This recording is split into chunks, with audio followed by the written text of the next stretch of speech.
A big Baby Yoda reveal has come in this week's episode of The Mandalorian. But what is it? Hey, it's me, AP, and welcome to this edition of the Saturday Movie Show, the show where I discuss all the latest news in the world of movies and TV. I hope you're all having a great Saturday out there today. It's a bit of a miserable day again in the UK, but you know what? The weather will not keep me down. It won't keep me from stopping and giving you all the greatest movie and TV news out there. So, spoiler warnings for this episode if you're not up to date with The Mandalorian, yesterday's edition of The Mandalorian, which came out. So, spoilers, 3, 2, 1. Here's the spoilers. So, Baby Yoda. We now know Baby Yoda's real name. The child is no longer a child. He has a name. So, what is that name? It is Grogu, and the pronunciation, well, the spelling of that name is Grogu. So, this was a big shock, personally. I didn't think this was something they would reveal maybe until later seasons, or maybe until the very end of the Mandalorian show altogether. I thought maybe this could have been like this big unknown entity, kind of like a Doctor Who sort of mystery, like what's his name, and that it happens this week. This week's episode of The Mandalorian, the title The Jedi, it was revealed that his name was Grogu, and it's an interesting choice. I don't know what the where it originated from, that name. It'll be interesting to find out a bit more from Jon Favreau on that and see where that name developed from. But apparently the name was already there from season 1. Behind the scenes, they had picked the name, and that was the name they'd chosen, and they've just decided to reveal it now in season 2. But this episode, The Jedi, the latest episode of The Mandalorian, was a fantastic episode. Really, really good episode. We have a lot of reveals within this episode, a lot of story threads that are making more stories throughout the Star Wars TV universe, if you like. So we got the debut of Ahsoka Tano in this episode as well, played by Rosario Dawson. I really enjoyed her performance. From the episode started off with her character with the two lightsabers. First off, I'm not a big Ahsoka Tano. I'm not a big fan. It's just I don't know much about the character. I've only watched about the first 2 seasons of the Clone Wars animated show, and what I've watched of it so far, I've enjoyed. It's getting the time to watch the rest of them seasons, because I believe it gets even better later on in the series with that. So I've got quite a few more seasons of that to watch. But I know her character is a big fan favorite character, and I think a lot of people were excited to see this live action version of the character, which was made famous by the animated shows. And I think from watching it, I was excited myself, because I know of the character. I've watched stuff online. I've read about the character. So for me as a Star Wars fan, I was excited, even though I've not seen that much of the screen time of that character. So it happens. She comes in, great performance. I love the lightsabers she has. 2 white lightsabers. The lightsaber sound as well. Maybe this is the case in the show, in the animated shows. Her lightsabers make a different sound to your normal standard lightsaber. It was a different when they were on. They just sounded different. I thought it was a cool little uniqueness to her character. Her having her own first of all, her own colored lightsabers are white lightsabers, and they've got their own sound as well. It's like they feel very unique to that character of Ahsoka Tano. And yeah, I really enjoyed it. So the Mandalorian Mando, he met up with throughout this episode. He was actually due to go out and hunt her down, but he didn't hunt her down, and they had a bit of a duel when they met first, Mando and Ahsoka Tano. But then he said to her, I'm here with the child, and she spots the child, and then they talk. Ahsoka Tano is then having a chat with the child telepathically through the Force, as he can't speak. And that's when we get the name. That's when we get the big name reveal. His name is Grogu. And again, it just blew me away because it's not something I expected. I didn't feel like that was coming, and I think we expected, we knew what was going to happen. We knew that Mando was going to meet up with Ahsoka Tano at some point during this season. We knew that was going to happen, but we didn't. I didn't personally see us having that reveal. I also didn't see the reveal. I thought maybe what might have happened is she would team up with Mando and then she would join for the rest of the season, and that may still be the case. But the way the story was left there, it's like she stayed behind, and him and Baby Yoda, Grogu, I have to get used to saying that now, went off to find a Jedi temple where he can then find his way in the Force. Basically, she refused to train him because of her past with the likes of Anakin. She's obviously been stung a few times with Jedi and with Order 66. She just doesn't want to get involved, and I can understand that character's decision to do that. She sees fear in Grogu, and there's a lot of story templates, story traits, and lines that they taken out of like the original trilogy of movies, which was really nice. I like the little small touches, like when she was talking about Master Yoda, it added in Yoda's theme as well, which was really cool. I really enjoyed that. It was just nice little small bits for the super fans of Star Wars out there, and I really enjoyed that. But she basically reveals when she's speaking to Grogu telepathically that he was trained by many Jedi masters at the Jedi Temple of Coruscant, and then obviously when Order 66 happened, he was taken away by. They didn't reveal who like helped him escape, and then they took him into hiding for the years after that. Then, so first of all, here there's some big mysteries. So who was the character that helped Grogu escape and helped him get into hiding? I think that'll be a mystery throughout maybe latter series of The Mandalorian that we'll see, who that was, what character that was, and that'll be interesting to see. I'm sure there's lots of theories out there already saying who helped him, who helped Grogu, but that will be interesting to see where we go with that storyline. But she basically says then she won't train him, but she has given direction to go to another place, Typhon, another ancient Jedi, one of the first Jedi temples, and there he can project his power to the Force, to other Force users, to find other Force users out there, to hopefully they can teach him the way of the Force or find his place in the universe, in the galaxy. So that kind of is, I imagine, where we're going to go to the end of the season with the Mandalorian this season round. It's going to all lead up to this, but then we still got Boba Fett included in that story as well. Whether he tracking Mando at this point, we don't know. It's going to be interesting. I think now what's going to happen is he's going to go to this new Jedi temple, project to other Force characters. We might get teasers of maybe like a Mace Windu, maybe, or someone like that. But I don't think he will choose to become a Jedi, Grogu. I think what will happen is Mando will give him the choice to train him as a Mandalorian. I think this is the way it's going to happen. I think a lot of people have speculated that Baby Yoda, Grogu, is going to become a Mandalorian throughout the entire show. The Mandalorian is not solely just about him, Mando. It is going to be about Grogu, his character, becoming the Mandalorian as well. And I think that would be a quite more interesting twist than him just becoming a Jedi. It seems too plain. It's just like, oh yeah, he looks like Yoda, he's going to become a Jedi. And I think it's a nice shift away from what Star Wars has been for many years with Jedi and Sith. It's nice to go in a different direction, because the show is not called The Jedi, it's called The Mandalorian.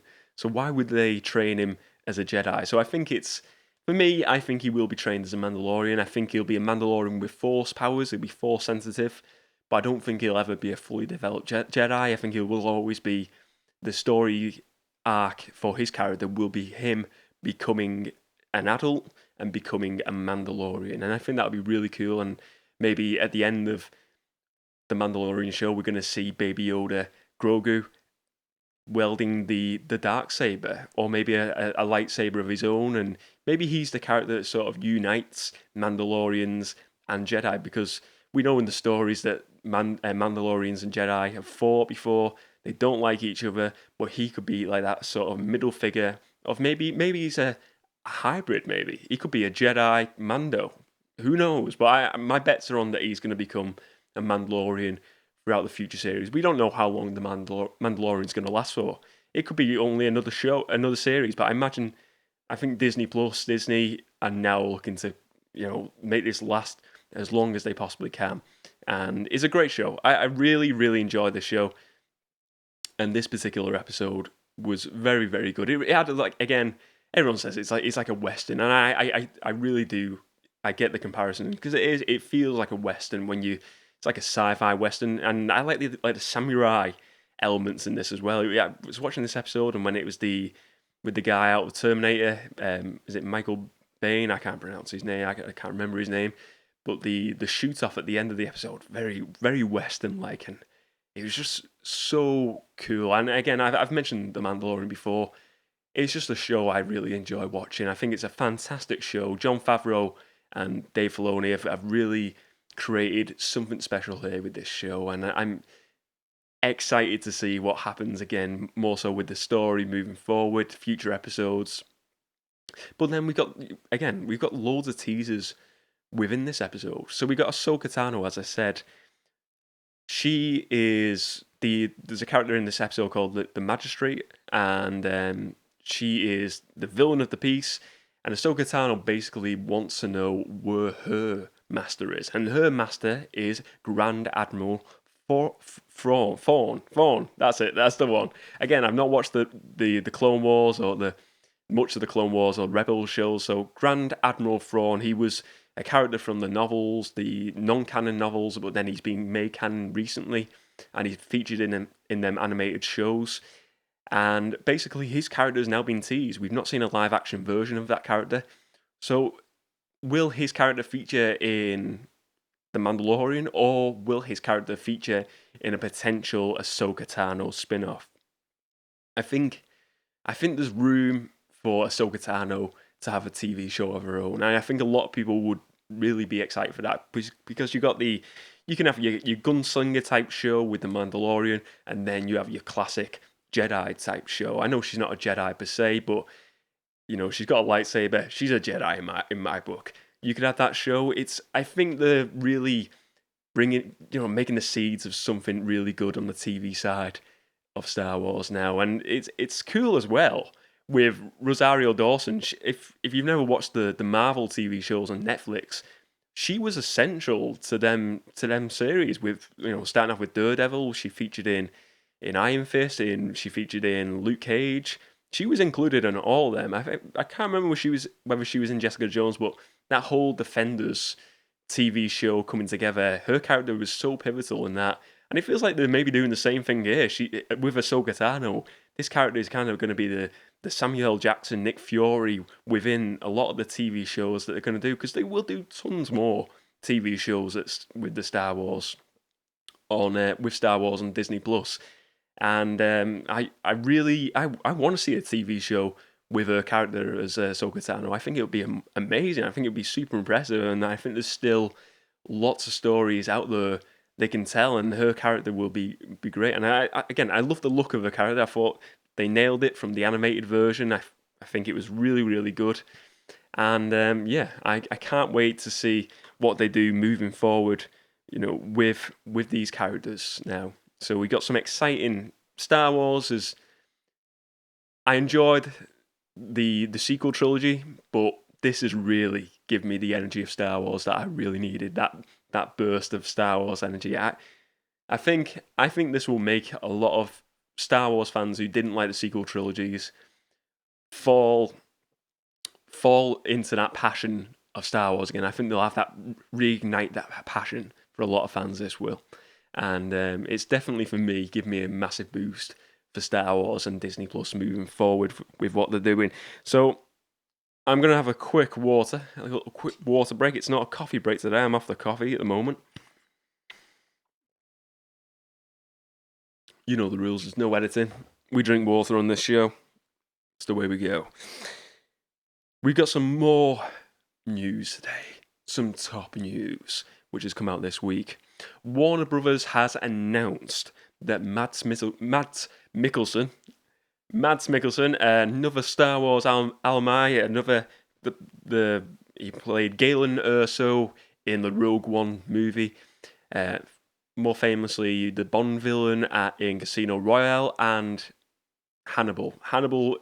He was fantastic in Hannibal. But Mads is joining the Fantastic Beast franchise, the Wizarding World. He will be joining and he will be replacing Johnny Depp as Grindelwald in the third Fantastic Beast movie and the movies thereafter, if they actually get made, if people want to go, if people go and see that movie.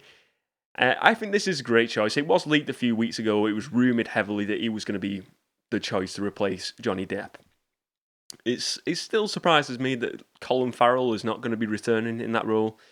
But I suppose they wanted to, for story reasons, and maybe it just didn't make any sense for him to take the face of Colin Farrell again in a sequel. So I think it's just going to be a bit of like a soft reboot for Fantastic Beast with the third movie now. We've got a new look Grindelwald. I imagine they're going to go for a similar look that Johnny Depp had, or maybe this one is apparently going to be set several years after the last film, so maybe we get a totally different look of that character. Maybe it's a Mads Mikkelsen interpretation and we get a new, fresh look. And like I said, a soft reboot, really, for the franchise. I think I enjoyed the first two movies, but I think a lot of people were really in between on how they felt about those movies. So having that little reboot of the characters and the story, what they really need to do, for me personally, is go back to the way the first movie was. And the first movie for me was kind of like an adult version of Pokemon. It had that Fantastic Beast, the creatures, he was going around catching the creatures, and it was about Newt Scamander character more so. Whereas the second one just felt it was Dumbledore and Grindelwald's story, and he was just in between as a minor role more so. I think they need to go back to what the first film had, that magic and that idea of catching beasts. And fair enough, you have the Grindelwald Dumbledore storyline throughout as well, but don't make that the big part of the show. It's Fantastic Beasts has now become the Grindelwald story, and maybe that's what they intended it to be, but I personally enjoy the first film more so when it was more like a Pokemon sort of aspect of things, where it was, he's going in trying to find these creatures, these magical creatures. I thought it was more exciting. I thought it added a lot more intrigue, and it didn't feel the same as Harry Potter. The second one felt like it was trying to be Harry Potter more so.